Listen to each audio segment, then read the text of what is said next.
ॐ श्रीगणेशाय नमः। अथ श्रीसङ्कटनाशना गणेशस्तोत्रम्। ॐ प्रणम्य शिरसा देवं गौरीपुत्रं विनायकं भक्तावासं स्मरेन् नित्यम् आयुष्कामार्थसिद्धये।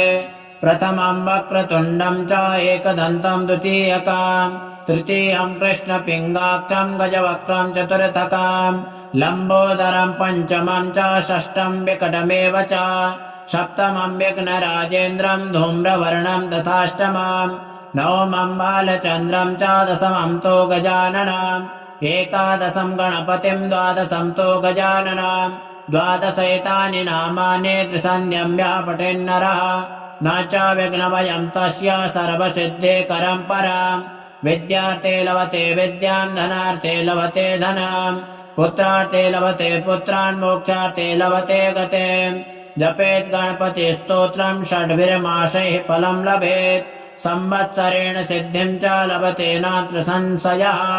अष्टेभ्यो ब्राह्मणेभ्यश्च लिखित्वा यः समर्पयेत् तस्य विद्या भवेत् सर्वा गणेशस्य प्रसादतः। श्रीनारद पुराणे सङ्कटनाशनं नाम गणेशस्तोत्रम्।